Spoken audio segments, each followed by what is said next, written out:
కూకట్పల్లి బాలానగర్ పారిశ్రామికవాడలోని MTR technologies limited కంపెనీలో జరిగిన కార్మిక సంఘ ఎన్నికల్లో బీఆర్ఎస్ నాయకుడు మాజీ మంత్రి శ్రీనివాస్ గౌడ్ విజయం సాధించారు.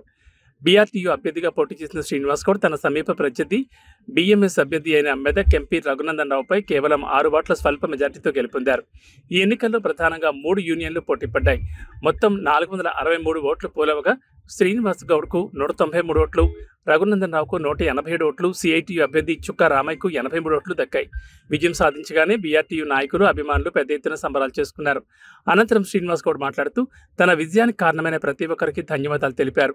విజయంలో కీలక పాత్ర వహించిన ప్రధాన కార్యదర్శి అభ్యర్థి మాయ రాజయ్యకు ప్రత్యేక కృతజ్ఞతలు తెలిపారు. శ్రీనివాస్ గౌడ్ హామీ ఇస్తూ కార్మికుల సంక్షేమం కోసం తాను ఎల్లవేళ్లా కృషి చేస్తానని, వారి హక్కుల సాధనలో ఏమాత్రం రాజీ పడేది లేదని స్పష్టం చేశారు.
కార్మిక సోదరులు కావాలని చెప్పేసి మనస్ఫూర్తిగా శ్రీనివాస్ గౌడ్ గారికి స్వాగతం, సుస్వాగతం. అలాగే వారు జూబ్లీ హిల్స్ ప్రచారంలో ఇంత బిజీగా ఉన్నా కూడా మన యొక్క ఆశలు పెడుతున్నారు.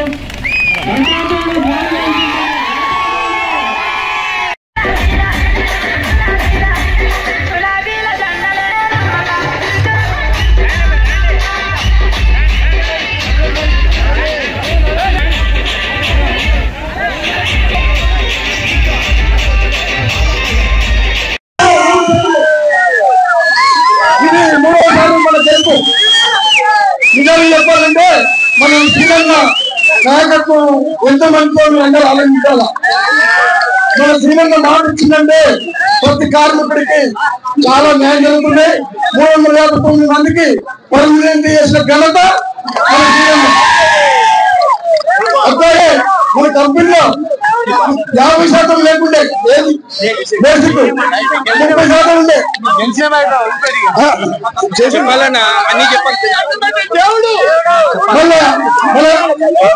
మన కంపెనీలో బోనస్ కూడా 4% పెంచిన ఘనత మన శ్రీలంకనే.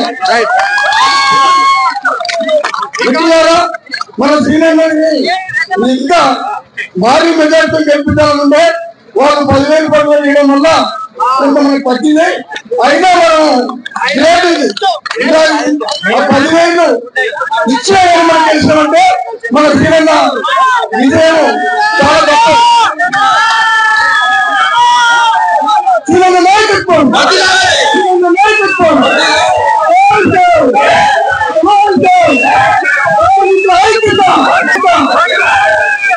మా అన్న తమ్ములకు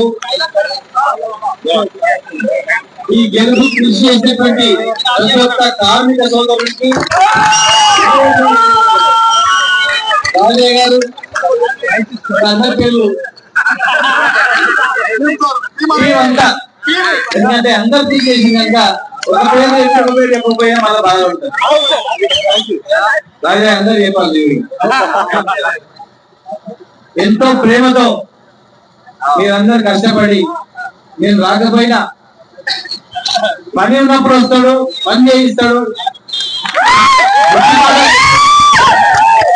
ఆ జీవితాల్లో ఖచ్చితంగా ఒక రెగ్యులర్ ఉంటది, ఒక భరోసా ఉంటది. హైదరాబాద్ లో మమ్మల్ని చల్లగా చూసుకుంటాడు అని చెప్పి ఎంతో నమ్మకంతో మీరందరూ గెలిపించినందుకు మీ అందరికి హృదయపూర్వకమైన ధన్యవాదాలు. సార్ మనకు అపోజిషన్ లో ఆయన ఎంపీ మరి రఘునందరావు అధికారంలో కేంద్రంలో అంటున్నారు. సరే కార్మికులు ఎవరు పక్షాన ఉంటుంది కల్పిస్తుంది. మరి వాళ్ళు నమ్మితే మనం చేద్దాం, వాళ్ళంతా వాళ్ళతో చేయిద్దాం. మరి అనవసరంగా మీరు ఎవరు ఎవరితో మాట్లాడుకోవాలని చెప్పడం జరిగింది. ఈ రోజు కూడా చెప్తున్నా, గెలిచినటువంటి అహంకారం ఉండదు. వాళ్ళని కూడా సోదరులుగా భావించి వాళ్ళతో మీరు మంచిగా ఉండండి. ఎన్టీఆర్ కుటుంబంగా ఉండాలి, కాన్ఫిడెంట్ ఉండండి. మేము గెలిచినాం, మీరు ఓడిందని తర్వాతనే అవహేళన చేసినట్లు లేదంటే వాళ్ళని అవమానపరిచినట్లు ఎప్పుడు కూడా ఉండదు. దయచేసి చేసిన వాళ్ళకు దండం, మనకి ఏ వాళ్ళకు కూడా దండం.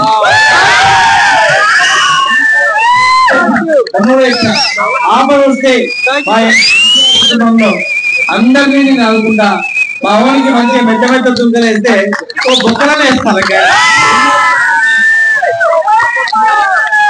ఒడ్డించగా ఉన్నప్పుడు అందరూ శాంతులు కానీ కాల్పుకాలైతే పెట్టాం. వాళ్ళని కూడా సలహా తీసుకుంటాం. దయచేసి మళ్ళీ ఎవరు వస్తా, నేను ఎలక్షన్ లో క్యాన్సీగా మధ్యలో చేసిన మరి ఖచ్చితంగా మనం చెప్పాము.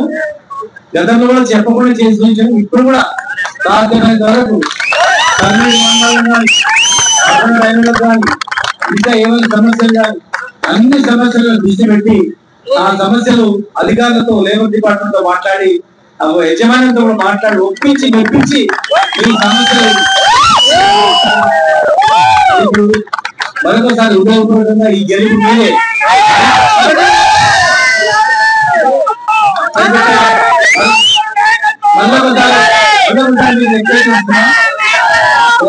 మళ్ళొకసారి ఎక్స్పెక్ట్ చేస్తున్నా, నా మాట వినండి. రేపు మళ్ళీ మేము డ్యూటీకి ఎక్కినప్పుడు మీలో కొంత అహంకారం కూడా కనపడదు.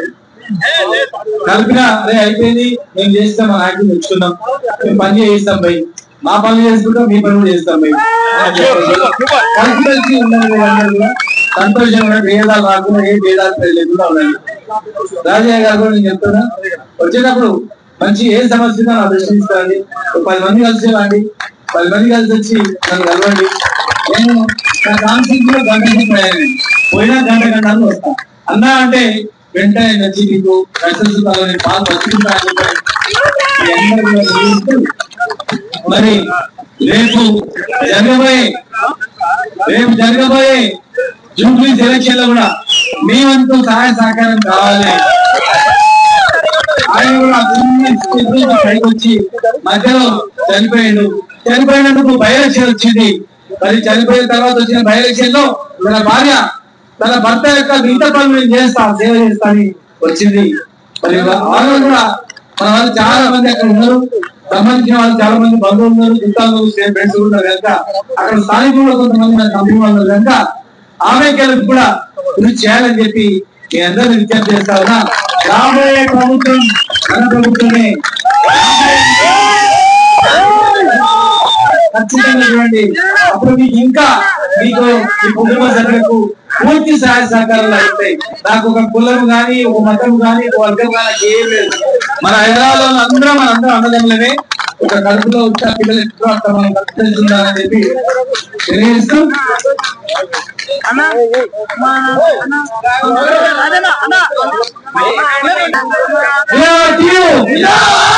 జై తెలంగాణ, జై తెలంగాణ.